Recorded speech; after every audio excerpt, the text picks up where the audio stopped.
Football hoops, we breaking wide. Stats and facts, truth on high. SWAC talk where the convo's real. From Texas to Florida, we seal the deal. Just pull up, the vibes are real. Chopping it up, we spin the wheel. Hit the corner of the field, we strategize. Breaking the game down, no disguise. Play by play, we analyze. I wear sharp, we magnify. SWAC talk where the convo's real. From Texas to Florida, we seal the deal. Just pull up, the vibes are real. Chopping it up, we spin the wheel. Wednesdays heat, Sundays ignite. We talking legends shining bright. Back and forth, day or night. This the plug, we bring the light. SWAC talk where the convo's real. From Texas to Florida, we seal the deal. Cats pull up, the vibes are real. Chopping it up, we spin the wheel.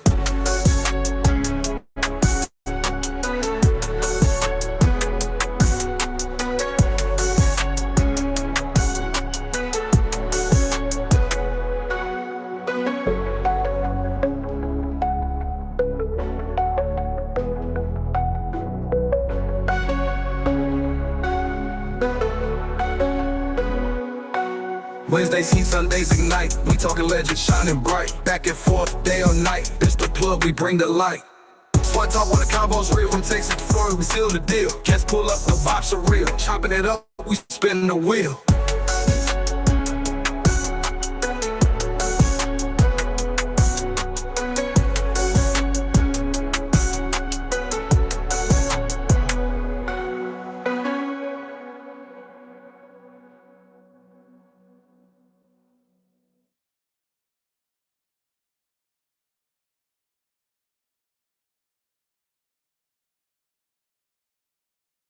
All right, everybody, what's going on, man? How y'all doing? Welcome to today's edition of SWAC Talk, the show we cover the SWAC inside and out. Of course, I am your tour guide around the SWAC. C-Wells coming at you. And today we're going to do a little bit of basketball, man. We're going to do our basketball preview.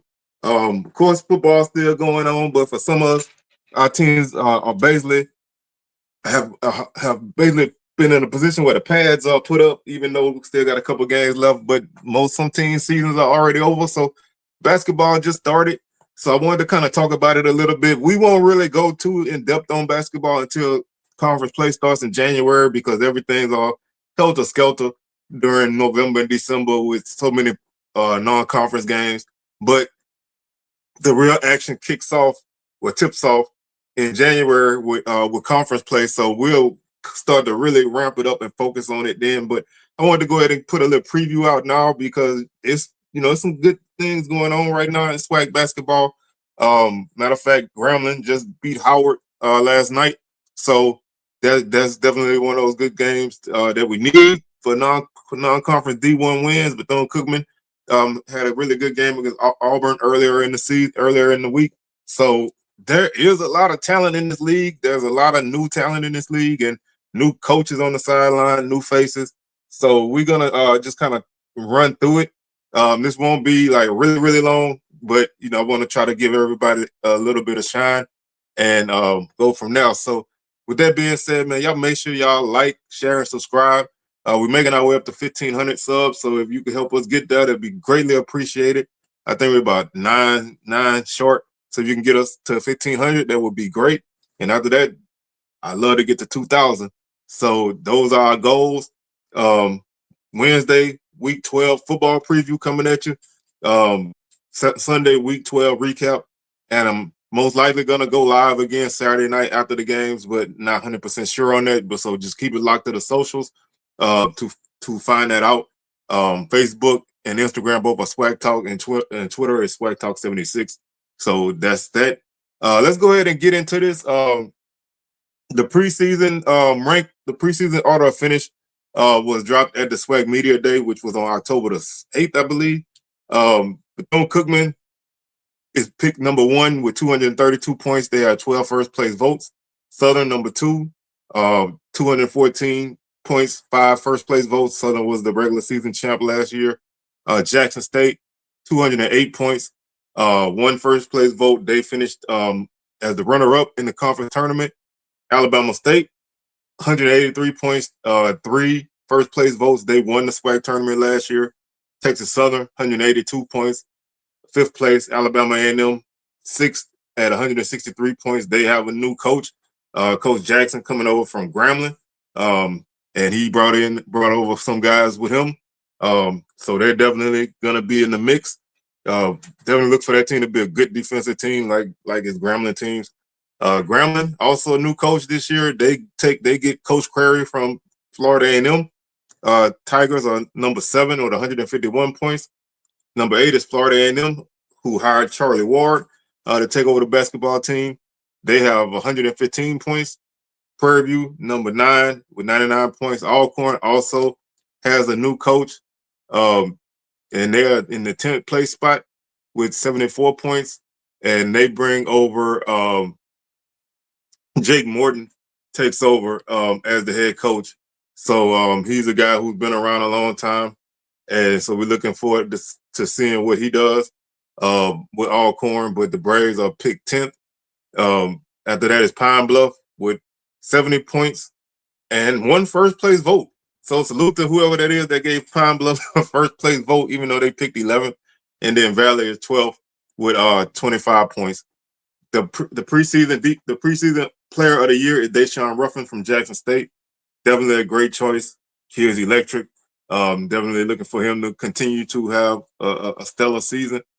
Defensive player of the year is Dr. Bradley, formerly of Pine Bluff. Now he's at Bethune-Cookman. It's going to be interesting to see his role there, because at Bethune, at Pine Bluff, he was more of a one guy show. So it's going to be interesting to see how he gels with a team full of new talent. Looking at your all SWAC players, first team, Michael Jacobs from Southern, Daniel Ruzon from Bethune-Cookman, Deshaun Ruffin from Jackson State, Contavious Dozier, now at Alabama A&M, formerly of Grambling, Dr. Bradley, Bethune-Cookman. Second team, Zaire Hayes, Texas Southern, Dorian McMillan, he's a sharpshooter from Jackson State, Jordan Chapman, Florida A&M, Seneca Willoughby,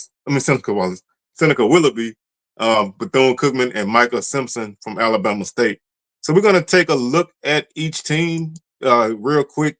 Like I said, we're just going to kind of go team by team and look at what they have right now. Of course, a lot of these numbers are, all these numbers are basically early season numbers, but we'll start off with Valley. And Valley obviously was picked last in the league, and they let me run it back. This season, the SWAC tournament is actually going to be a 12-team tournament. So everybody's going to the tournament. So there are no top 8 anymore. There's no top 10 anymore. There's all 12. So now nobody has to worry about missing the tournament unless they're not eligible for it. So in this aspect, everybody gets a shot at the big dance, and so nobody's out of it. Nobody's eliminated at any point until the tournament starts. So speaking on that, we'll start with number 12, Mississippi Valley. This team is basically an all new team. They returned one guy who had some significant action, and that was Antonio Sisk. He hasn't really played a ton this season. Right now, they're Michael James in the first couple games has really played pretty well.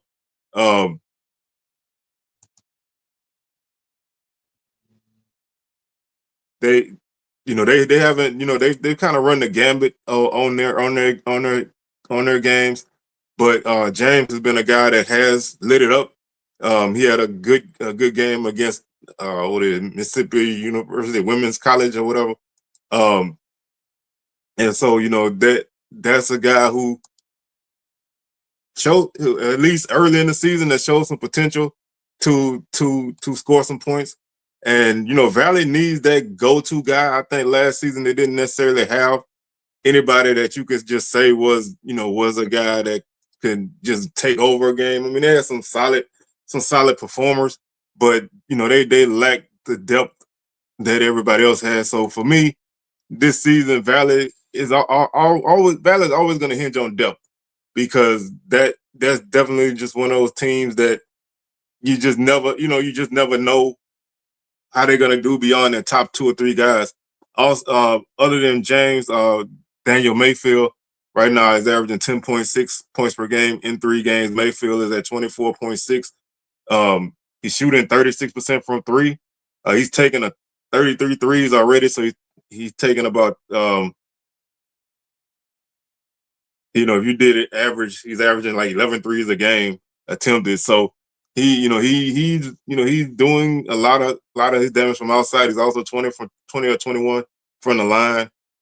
He averaging 5.6 rebounds per game, and he has 8 assists. So right now, like I said, early in the season, that's a name to look out for. We're gonna definitely keep our eyes on him for Valley. But to me, the key is gonna be, can they rebound? Can they play defense? Can they, maintain during the season with not so much depth? Because Valley, that's typically where they struggle. They can usually compete 1 through 5, and then they kind of struggle when they get to 6 and beyond in terms of their bench guys. So it's going to be interesting to see where they go from here. Next up is Pine Bluff. This is another team that that took some heavy losses. They lose Dr. Bradley, who was basically their do-it-all guy. I think he led the team in rebounds, assists, steals, points. He did it all. He wasn't really a shooter from outside, but they were a team that shot a lot of threes last season. So far this season in 2 games, they haven't really shot a ton. But they also seem like they have a pretty new team. They lost a lot of guys from last year. They do have a couple guys on the roster who got some significant minutes last season, but right now, Queon Williams is their leading scorer. He's averaging 20.5 points per game in 2 games. He's shooting 50% from the field, 38% from 3, and 91% from the line. He also averaging 9 rebounds and he has 5 assists and 5 steals. So right now, they're kind of trying to find their way. Jaquan Scott also is averaging 13.5 points per game. So those are guys who have scored some points in multiple games, and we'll keep our eyes on this team. They started really slow last season in conference play, and they were, like I said, they were one of them teams who either was going to shoot the lights out, or they were just not going to knock down anything. And a lot of times early in the season, Dr. Bradley was going for 30, 25, 28 points, and his numbers started to tail off later in the season, and the team kind of also followed that, and so they ended up not really doing much last season. But if they can find some kind of continuity, if they can find a consistent offense, defense was never that strong point last season, so I think that they really need to up that this season. So if they can do that, then I think they have a chance. Because, like I said, with everybody making a tournament, you don't have to worry about that anymore. All you got to do is get to March and you're in, and then then you can reset. So it's up to them to kind of be able to be a tough out and protect home court. I always say in the SWAC, you have to win the bulk of your home games if you want to contend. You play 9 home games, 9 road games. I would say no worse than 7-2 at home, and 6-3 on the road. That will keep you in the top portion of the conference. Obviously, if you probably gonna have a better record than that if you win it. But to me, 10 and what it is, 12 and 13-5 definitely keeps you right in the hunt. 12-6, same thing. But regardless, every team who contends always is a really good team at home. So you have to protect your home court. And Pine Bluff didn't really do that a lot last season. So it's imperative that they do that this season. Um, and so we'll see how they turn out. Alcorn's an interesting subject. Like I said, they have a new coach. So a lot is, they're kind of an unknown right now. They've only, as of this video, they've only played 1 game so far. So not much to really tell from them. But they played Florida State in that opening game, and they had nobody in double figures in that game. William Henderson and Davion Williams both scored 9 points. Shane Lancaster had 8. Jamil Morris had 7. So they didn't really have a lot of scoring there, and it's tough to tell with this team. Again, new coach. There is some turnover on the roster, and so it's kind of different to see an all-corn team without Coach Bussey on the sideline. So I don't really know how to forecast this team. 10th place is a safe spot for a team like this. They could very well put it together once January gets here. Of course, their schedule is always tough. They don't play a home game until their fourth. They don't play a home game until their fourth SWAC game of the year. So they're gonna be away from home a long time, and they're probably gonna come into conference play owing whatever, unless they can steal one. And I'm not saying that to be negative, but they play a tough schedule. So a lot of what we expect from them, we probably won't even get it until conference play starts. So it's tough to kind of figure out what this team is because, like I said, as of right now, they've only had one game that they played, and they lost that game. So they didn't really score a lot of points. They didn't really shoot well. So, it's tough to forecast what this team is right now. And it's tough to do that with any team because right now, most people have played one or two games, and the majority of those are either against lower division teams or they're against power teams. So it's really a tough guess, but I would, like I said, I never count out Alcorn. I think even with a new coach, you don't ever want to count those guys out. They have a good home court advantage in conference play. So I wouldn't really write them out. And I could still see if some things come together that they can find their way into the top portion of the league. Um, One key thing about a 12-team tournament is teams will get buys in the first round. So I think it's the top four, I believe. So you're gonna, you definitely want to be able to have opportunity to kind of get your guys back in track, and kind of get some rest at a tough conference schedule. So right now, I can't really forecast a lot about Alcorn, but I do think that they will be a team that is gonna be there in the hunt, and so we'll see how they do. And like I say, they play such a tough non-conference schedule, like a lot of teams, but it's tough to really figure out where they are at this point. So we're not gonna really go too deep on them right now.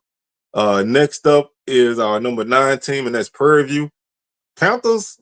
They've had they've played they played a couple non D1 opponents, and they've been able to put up some points. They one name that sticks out to me, and if you're a Southern fan, you know this guy well, and that's Tarion Joseph, Scooter Joseph. He comes over to Prairie View. He was at Southern. Guy can score. He can score. He's averaging 20.3 points per game right now. He's shooting 47% from the field. He's shooting 32 from three, 73 from the line, averaging about 4 rebounds. So a guy like that is definitely gonna keep you in games. It's gonna be interesting to see how much of a green light he has because at Southern he had a pretty solid green light, and he could go for 30, which he did in back-to-back games against FAMU and Bethune-Cookman his year at Southern. So that's definitely a guy that if you allow him to get his shots off, he can get you those buckets. And right now he has 49 shot attempts in 3 games, so he's leading the team there. So if you let him work, you have an opportunity to score. Marcel Bryant's a guy who played last season. He's averaging 10.6 points per game. They do lose their scoring from last season, so bringing in Joseph definitely kind of helps fill that void. I think the Panthers are another team that as we get into conference play, they'll be dangerous. Corey Wells right now is averaging 14 points. Dante Horn is averaging 11 in those 3 games. So right now they have a good group right now. We'll see if they continue to mold that. And you never count this team out. Last season was kind of an off year for Prairie View. But I think with the scoring that they have, they can get back right. Last season they didn't really have a lot of size, so they they got beat on the boards. So it's going to be interesting to see if they can compete there, and that that helps them, because last season they didn't really have a lot of numbers and they didn't have a lot of size.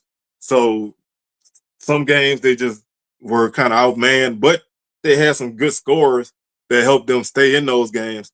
And so to me, the key to this team this season is, can they rebound and can they play as a unit with a guy that can he can go off. But can you maintain whatever continuity that you have? Again, they haven't really played, a lot of no, they haven't really played a lot of D1 opponents yet, so kind of tough to figure out where they are, but they're doing what they need to do right now. And right now they're one of only two teams who have multiple wins this season. So we'll continue to see where they are, and I think this could be an exciting team if they can get up and down the floor and rebound some.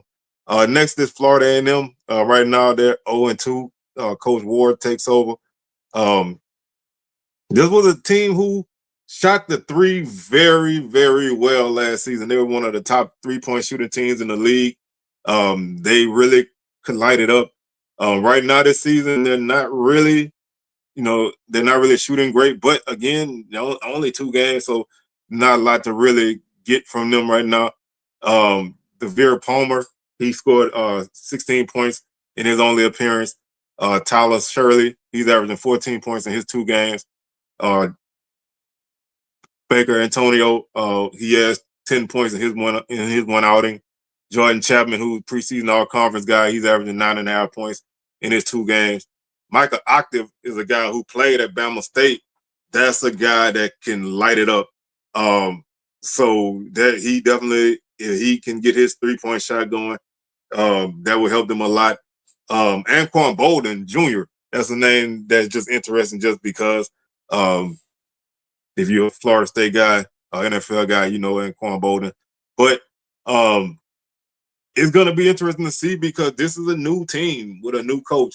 Like I said, last season, FAMU was not shy on shooting threes, and that kept them in a lot of games. They had games where they came from behind. I think they were down by like 20 at Alcorn, and the 3-point shot started falling.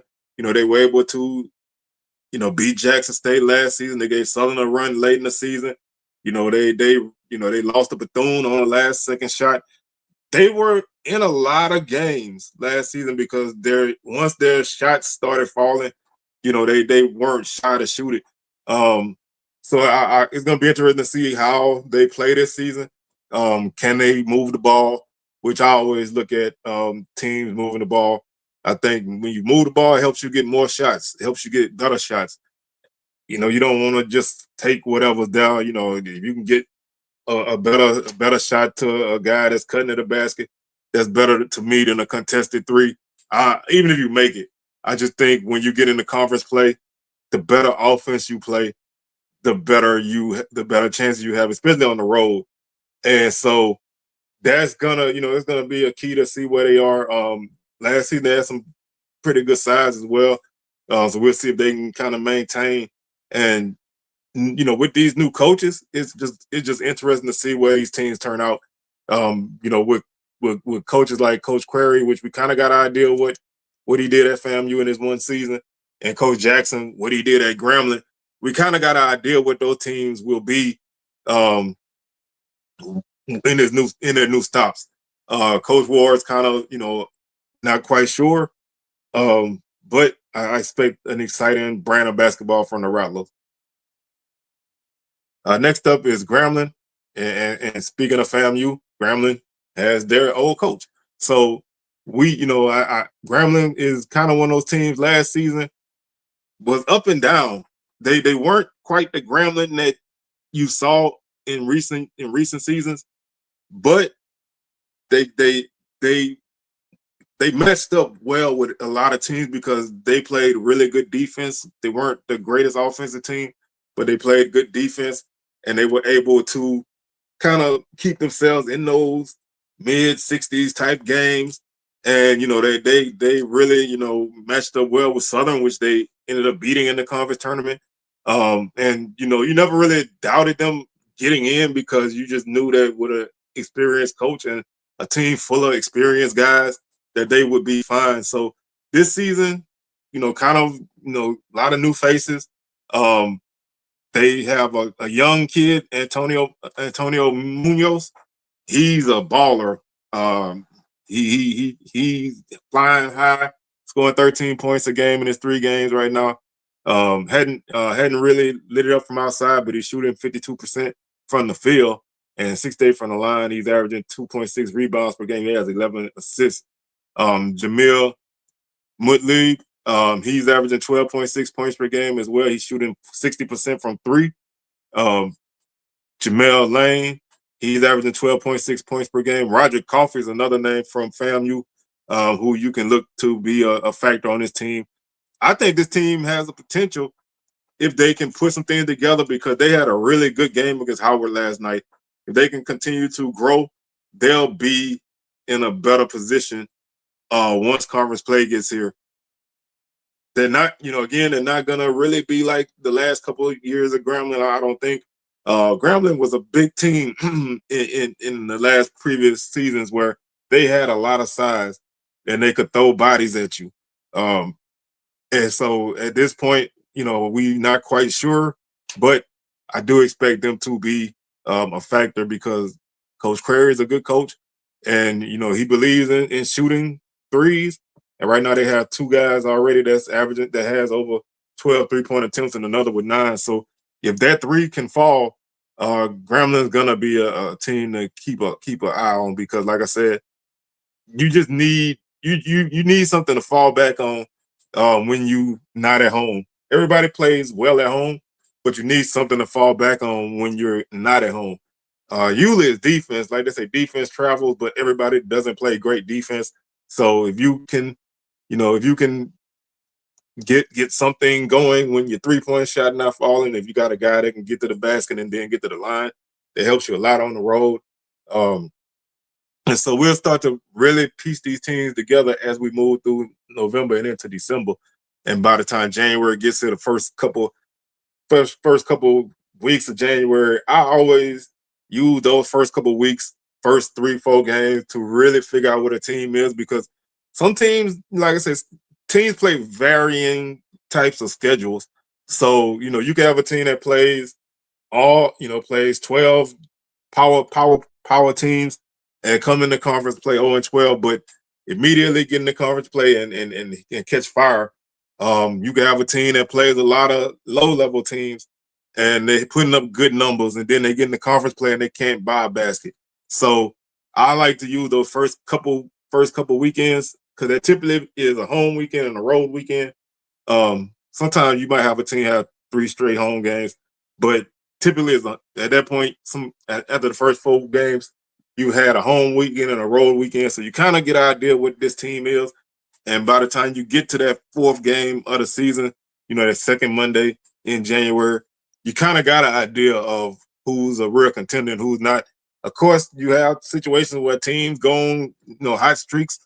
You have situations where teams go on cold streaks. So, at this point, you really don't know, but you will know more, like I said, by the time we get into conference play. Next up is Alabama A&M, and they, of course, like I said, they have Coach Jackson coming over from Grambling. Kentavious Dozier, a guy that I love. He's an Alabama guy. He's a scorer. He can go for 30. Right now he's averaging 9.5, but he's a guy that can get hot. James Graham has 18 points in his 1 appearance. Peyton Daniels has 18 in his 1 appearance. He brought over a few guys from Grambling. James Flippin and PJ Easton, also guys that came over with him. This team is going to defend. Grambling was a team that played good defense. He's gonna have size at some point. They're gonna rebound. They're gonna be in your chest defensively and make things hard for you. And then, if they can piece together any kind of offense with the defense that I expect him to play, they will be solid.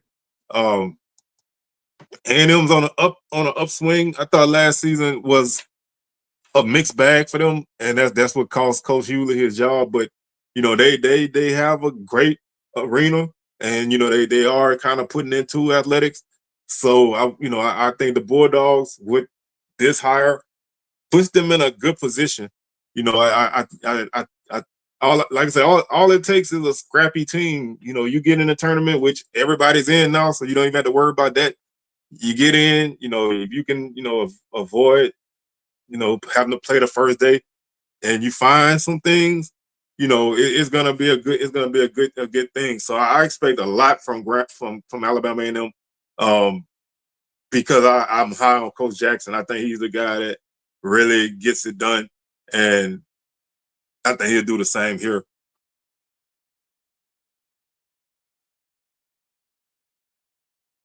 Next up is Texas Southern. I had my slides in the wrong order. Next up is Texas Southern again, a team and a program that we know typically. Um, we typically know that in March they will be in the mix. Um, why is they not showing anything for them here? So, like I said, we typically know that Texas Southern is going to be in the mix. Last season was a interesting season for them. They didn't quite have um, the outing that you would expect, but people still kind of anticipated them being, in the mix come March, but they didn't really get it done last season. They weren't. They did not score a lot of. They did not have consistent scoring last year, and I think that's one of the things that kind of put them in a bad spot. But at the same time, they had guys who could get hot and could keep them in a game when things faltered. But I don't count out Coach Johnny Jones. I know a lot of people sometimes don't be quite as happy with the way things go with them sometimes, but you just never count that group out. And again, I'm gonna continue to count on them to be in the mix. I think fifth place is a good spot for a team like this. Um, they're gonna, like I said, they're gonna play a lot of guys. They have some guys who can score. They got Zaire Hayes, who's a really good guy for them. Jalen Weisinger, also another guy who got some good minutes last year. Um, they're gonna be solid, and they're gonna have pretty good size. Kalen Farouk's another guy who can kind of get it done. They're gonna make some things happen, and you kind of don't know what his team is gonna be because early they're another team that kind of plays a tough non-conference schedule. But when conference play rolls around, you never count them out. Um, like I said, they've already played Gonzaga and Texas A&M. They get Sanford at home on Wednesday. Texas State, Vandy. Um, they do get a good home win coming up. They get Sam Houston. They go Minnesota. They go North Carolina State, Abilene Christian. So their schedule is a little bit better this season than you see in normal years. So they will come into conference play with some wins and some solid numbers. Um, like I say, you just don't count this team out. Um, they should be pretty solid. Like I said, it's kind of tough right now to gauge because they play two really solid programs. Um, uh, but right now, Troy Upstead, he's averaging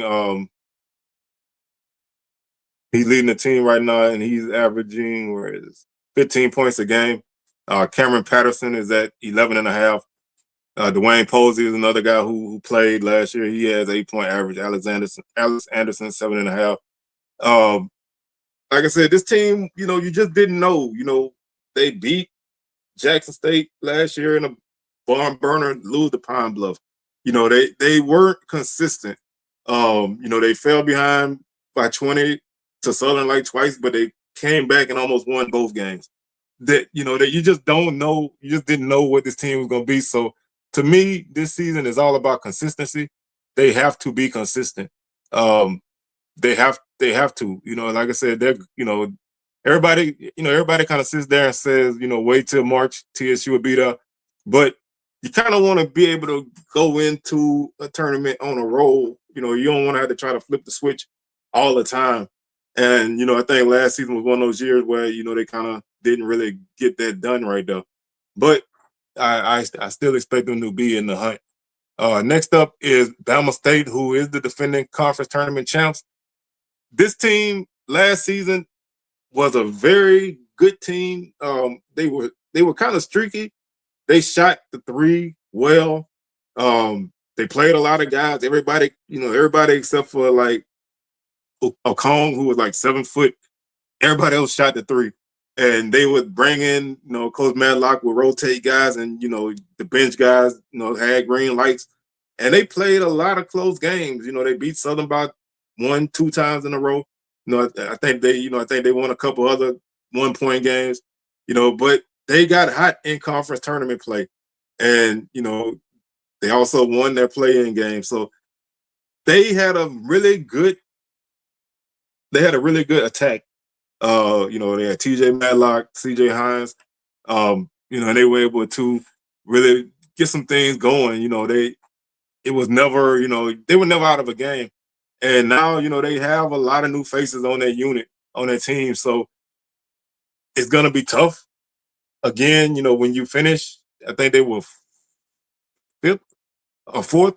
When you finish in that position and you make it to the conference tournament final and win it, that shows that all you do is to be in it to win it. You don't need to be the best team all year to win a conference tournament. You just need to be the best team over 3 days, and that's what they did. So it's kind of tough to forecast because, like I said, they have basically an all new team this season. Michael Simpson is a all conference guy preseason right now. He's scored 9 points in the one game that they played so far. That's on this sheet. John Anderson has 16 points. Like I said, I expect them to be right there again. They could get up and down the floor last season, but they were a team who kind of had 3-point guards on the floor at any time. So, you take one guy out, you never really lost anything because they always had a guy out there who could run the offense, get his own shot, set up others. Their offense was unique in that way. And again, because they had so many people who could shoot from outside, that really kind of made teams have to find a way to play them. And it also meant that they were never really out of a game. Maybe they cold in the first half and they heat up in the second half. And like I said, you couldn't never really get them off their square because they always had multiple guys that could run the offense. So I think it's going to be a little bit of an adjustment period this season. Fourth place for basically a new team is I think that's a little high, but I think that also shows some confidence in Coach Madlock and his group. So I like I said, I think that kind of helps them there. The staff and anybody who was there understands what it takes to win in the postseason, and sometimes that's all you need. And like I said, we'll just see how they do, moving forward. I think this is going to be another team we don't really have an idea of until they get to that mid-January point because they have so many new guys. And so that's going to be interesting right there. Next up is Jackson State, who were the runner-ups in the conference tournament last season, finished second overall. Had an outside chance to get to first, but didn't get there. Last season, they had size. They had shooting. They had it all. They really came together in the probably about midpoint of the season, and they went on a run toward the end. I think the conference tournament and the championship, they really cut their rotation down in that last game, and I think that kind of hurt them. This season, they lose their big guys, but they have probably, in my opinion, the best guard in the league. So that's always going to help you. Ruffin can do things with the ball that not a lot of guys can do. So if you allow him to work, Your offense is gonna be there. McMillan, he can light it up. I think he had a game we made like 7 threes last season.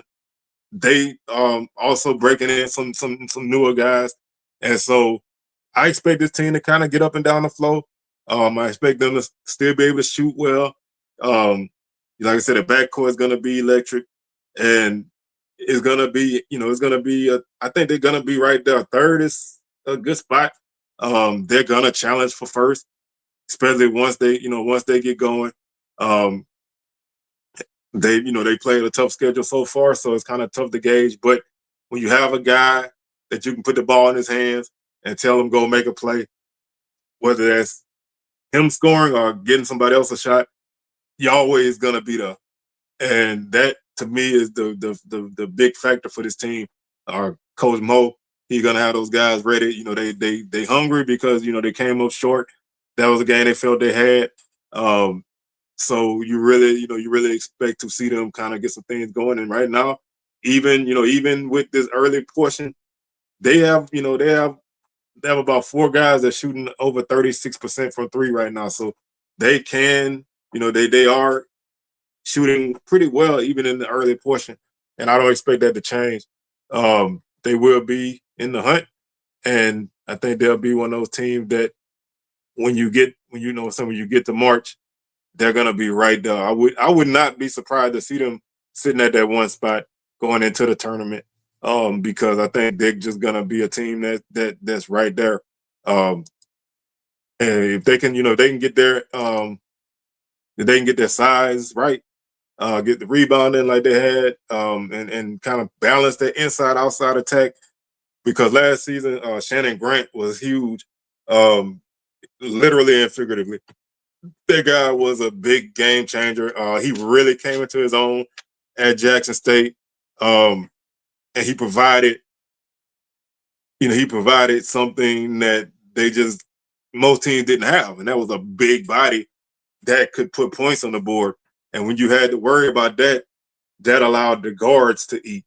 And then when you worry about the guards, the big guy could eat, and he was going to eat because a lot of teams didn't have the size to stack up against him. So if they can get that inside outside going this season, I think they'll be right there. If they just a perimeter team, then it's going to be they're going to be a factor. But that kind of team is typically going to get knocked out because at some point, you're going to have to kind of get in there and mix it up, and you got to rebound.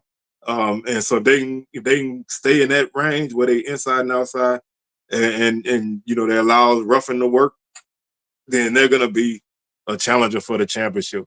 Next up is Southern, and Southern had a interesting season. They ran out to a 10-0 start. They lost to Bama State. They kind of they kind of came back to the pack a little bit, not enough to put the regular season championship in danger, but they did get swept by Alabama State. They also lost a 1-point game to Bethune-Cookman. So that they went 15-3. Their 3 losses were all, I think they went 15-3. Their 3 losses were all by 1 point. And those were games that they either had the lead or they were in position to have the lead and just couldn't close out. Free throw shooting was a downfall for Southern last year. That's something you really want to see them improve on. They play a lot of guys. I think they're gonna do the same thing this year. They can sub a whole new 5 in at any time. And last season, I think that helped them. But late in the season, I think it kind of hurt them because you didn't necessarily have that one unit that that you could put on the floor and say, this is gonna be my closeout unit. Sometimes it would be, this group of guys. Next game might be this group of guys. Michael Jacobs is a guy who can score. He had 21, I think. He had like 21 and 10 against Marquette. So, he can score. He can get to the basket. He's definitely a guy that can create his own shot. He plays bigger than he is. He's like 6'2", but he's a solidly built guy. And so he's going to go in there and get contact. The thing is, he has to shoot better from the free throw line. If there's one thing that kind of hampered him, it was he'd get the bucket and then miss the free throw. AJ Barnes has good size. He's playing. He's going to be a solid guy. The inside is where Southern kind of has to step up. They lost their two big men, their two primary big men, so they're gonna have to replace that. They were a good rebounding team last year as a whole. Damari Jones, excuse me. He's a guy. He's an athletic guy. You know, he can rebound. He can dunk. You know, he's gonna be that guy. He got a nice little lefty hook. You can expect him and hopefully Barnes to be those guys. Also, you know, they brought in a 6'10" guy from UMass to kind of help out. Um, they have shooters. Ambery and Manning can both get hot from three. They got a nice mix of young guys that they brought in as well. So it's gonna take a while for this group to gel. And with a team that plays so many bodies, um, it's always gonna be, you're never really gonna have that one go-to guy. And that's something that some people like. Some people like to see, you see that one guy that is gonna get you, 22 or whatever. They're not, it could be any given night, any given guy. And that's good and bad. It's good because you can't just key in on one guy. You have to account for everybody. But sometimes it leads to guys not really stepping up, kind of anticipating another guy to do it. And sometimes a team just play good team defense, then you kind of don't have it. You got to kind of mix and match the units and make sure they work. But I think Southern's gonna be right there. Like I said, they were a really solid team last year. I don't think they were hands down better than everybody. Like there was a big gap between them and everybody else, but they were able to win a lot of games, by a decent margin. And they also were able to kind of keep themselves in games. And that's what they're gonna need this season. They're just gonna need to be able to kind of piece it together early because they do have a tough start to conference play, so they can kind of piece it together early. Um, they'll be there. I don't think they're gonna run off to a 10-0 start this year, and that's okay. Maybe they don't. Maybe they start off slow and they get hot, or maybe they just kind of consistently move through the season. But their 3-point shooting has to be there. Their free throw shooting definitely has to be there, and the rebounding is rebounding and defense. Those are two things that kept them in a lot of games because they were able to put a lot of pressure on teams with the press, and so if they can do that, they'll be able to kind of get up and down the floor to a degree. They're not really a rip and run type team, but they will run when it's there. But they're more of a deliberate team. Bring it up, set up the offense, pass it and get the shot. So we'll see how they go. Next up is probably the most intriguing team to me and others that follow swag basketball, and that's Bethune Cookman. Coach Diaz has done a great job with this program.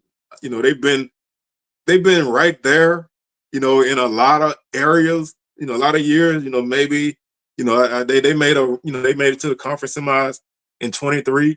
Excuse me, in the 24th, in the 24 tournament. Just didn't have the depth and woe down. Last season, not so much, but they were a team who didn't really have the scoring to kind of outscore people. They played good defense. They had good size, and they kind of got you that way. This year, they brought in a a lot of talent. They brought back Jacoby Hetty, who transferred last season, came back. Daniel Ruzon is an all-conference guy. Seneca Willoughby, that kid, I remember that kid playing, as a young guy a couple years ago. He stepped into a big role. A name that I don't really see nobody talking about, but a guy that could potentially be a big factor for this offense if he can get consistent is Jordan Johnson. He transferred from Southern. He is a 3-point shooter. He's a volume guy. So if he takes, he I'm trying to say how to say this without sounding, obvious. He's a guy, if his shot is going, he can really go for a good game. He was like 7 or 8 or 6 or 7 against Grambling. But then those games where that first couple of threes don't fall, he's a rhythm guy. So if his shot isn't falling, and I'm not sure what his role is right now, he's played in 51 minutes, which is basically along the lines of everybody else. So if he can get those shots to fall early, he's gonna be dangerous. If the shot doesn't fall, he kind of gets in his head a little bit, but he's still gonna shoot. He gonna shoot, and he can probably make a big one at some point. Right now, he's only 2 for 10 from three, but that to me is a guy that can really light it up if he gets hot. Um, this team has a lot of promise. This team has a lot of potential. They have a lot of hype. And they had a really good outing against Auburn where they really lost because of the free throw disparity. The game against Miami was different, but I expect to see them be right there. They gotta, when Morris packed, that's a tough place to play. If they can translate that away from home, which they hadn't always been able to do, if they can do that, that's gonna be good because right now they're showing balance. In 2 games, they have 5 guys scoring in double figures. They're not, they're not really deep at this point. So if they can get that bench depth going, and those top guys are gonna do what they do, and everybody else can kind of fit in, then this team is gonna be the. I kind of don't really like all the hype on them yet, because I want them to get there through their ability, not through just because they had a good portal group. And sometimes that brings undue attention to your team. So they're definitely, at least from what I've seen in the first couple games, they're definitely worthy of being in this spot. It's gonna be consistency um, throughout the season because, like I said again, you're gonna have nights where your shot don't fall. You're gonna have nights where you have to grind out a game. Can they do that? Can they go on the road, the Alcorn or Grambling or Jackson or whatever, and pull out that tough win that they need in February? That we won't know until we get there. So, they're worthy of being where they at, and I do think that they are gonna be one of the contenders for the conference championship because they can score. Because right now they're a balanced team in terms of scoring. They have shooters. They have a lot. They do have it is there for them. Um, I kind of just wish they was flying under the radar a little bit. So when they did strike, it would be more of a that's that instead of everybody looking, and then if they don't run over everybody, then people looking at them as they not as good as we thought. So all in all, I think this is going to be an entertaining season again. It's swag basketball, just like football. You just never know. You can have a team, on a long winning streak, run up on somebody who ain't won a game and get beat. That's just how it goes. Um, we're gonna look at the schedule right now.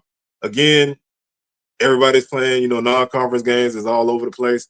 Um, what we'll do is we'll just kind of look at this week's games, and then I'll kind of let you know what the first week of conference play is. Right now, Southern, the only team in action this week. They play Monday at 11 a.m. against Ecclesia College, so that should be a game where they get their points and stuff. Tuesday, Bethune-Cookman plays host to Coastal Georgia. FAMU's at Central Florida. Bama State is at UAB. Alcorn is at Maryland, and Pine Bluff is at Oklahoma. Wednesday, Texas Southern hosts Samford. Prairie View is at Oklahoma State, and Valley is at Hawaii. Thursday, Southern Miss is at Grambling. Alcorn is at Howard, and Charleston Southern is at Alabama A&M. Friday, Alabama A&M. I don't know why that showed that. Friday, Virginia Lynchburg is at Alabama State. Valley is at Utah Tech. Saturday, Pine Bluff is at Vandy. Texas Southern is at Texas State.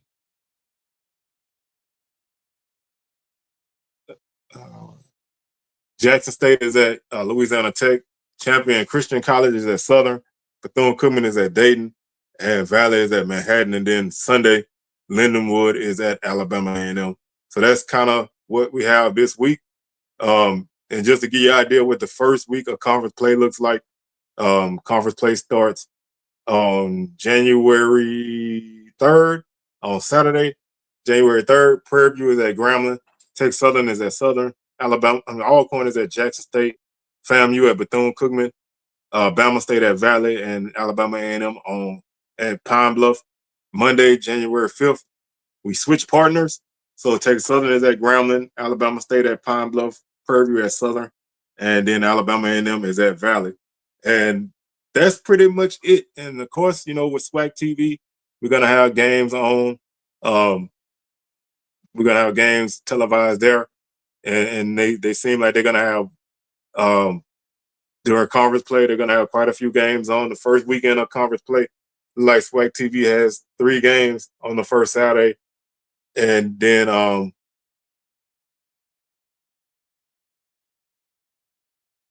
they'll go from there. So that's definitely going to be a good outlet. I'm always ready for conference play to start. The non-conference is what it is. It'd be good for us, for us to go out and get some D1 wins and put ourselves in position to where our top teams don't get punished a lot if they slip up. And that that comes with everybody else kind of winning games. So with that being said, man, I'm your tour guide around the SWAC Seawells, signing out, and I will catch y'all on the rebound. Peace.